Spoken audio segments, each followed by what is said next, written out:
خواتین سے خطاب کیا کہ عورتیں جہنم میں مردوں سے زیادہ ہوں گی. خواتین نے پوچھا کیوں؟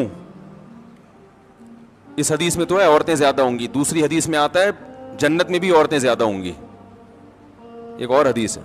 یہ میں اس لیے کہہ رہا ہوں کہ خواتین ڈر جاتی ہیں کہ ہم یہاں بھی وہاں بھی, اگر کھوئے کیا مذاق ہے. وجہ اس کی ہے کہ خواتین کی آبادی ہی زیادہ ہوگی, تو ظاہر ہے ادھر بھی زیادہ تو ادھر بھی زیادہ. تو پوچھا گیا بھائی وجہ کیا ہے؟ آپ نے فرمایا تکفرن العشیر, شوہر کی نافرمانی کرتی ہو. ناشکری, نافرمانی نہیں, کفر کہتے ہیں ناشکری کو. کیسے ناشکری؟ فرمایا ساری زندگی کھلاتا ہے پلاتا ہے. آج کوئی مرد بیوی کو چھوڑ دے, بیچاری کا کیا پرسان حال ہوتا ہے ہمارے معاشرے میں. گھر اس کو لے کے دیتا ہے, گیس بجلی کا بل, چھت مہیا کی, اس کو تحفظ دیا, اس کی اولاد کا ہمیشہ کے لیے محافظ بنا, اتنے بڑے بڑے انعامات احسانات.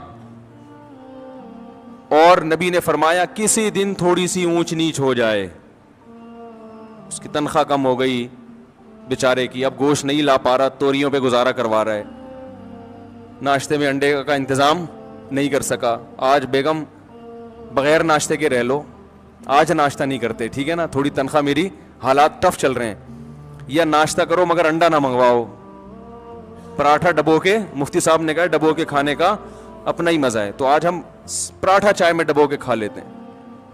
تو نبی صلی اللہ علیہ وسلم نے فرمایا کبھی کچھ ہو جائے نا تو کیا عورت تانا کیسا دیتی ہے, ما رأیت منک خیرا قط, میں نے کبھی بھی آپ سے خیر, سب عورتیں نہیں لیکن بہت سی عورتیں یہ کام کرتی ہیں کہ میں نے آپ سے کبھی خیر نہیں دیکھی, میں اس گھر میں آئی ہوں مجھے ملا کیا ہے. کتنا بڑا زندگی بھر کے ہمارے مسلم معاشرے میں تو مرد تو بہت زیادہ تحفظ دیتا ہے. کیسے باپ اپنی بیٹی کے لیے رشتے تلاش کر رہے ہوتے ہیں کیونکہ اچھا آدمی مل جائے, اور پھر طلاق سے ڈرتی بھی ہیں, کہتی ہیں طلاق دے کے مجھ پہ ظلم کر دیا, مجھے یہ کر دیا. طلاق دے کے کیا کیا؟ اس نے اپنے آپ سے جدا کر دیا نا, تو اب رو کیوں رہی ہو؟ اس کا مطلب وہ نہ دیتا تو تم پر احسان تھا اس کا کہ اس نے تمہیں ٹھکانہ دیا ہوا ہے. اور دینا غلط سمجھا جاتا ہے معاشرے میں, اس لیے کہ وہ جو تمام تحفظات اس نے دیے ہوئے تھے وہ تم سے چھین لیے ہیں. تو نقصان عورت کا ہوتا ہے کہ نہیں ہوتا؟ تو کتنی بڑی فضیلت ہے. لیکن نبی نے فرمایا کہ تکفرن العشیر, جو عشیر ہے نا ہمیشہ ساتھ رہتا ہے, تو اس کی ناشکری کرنا.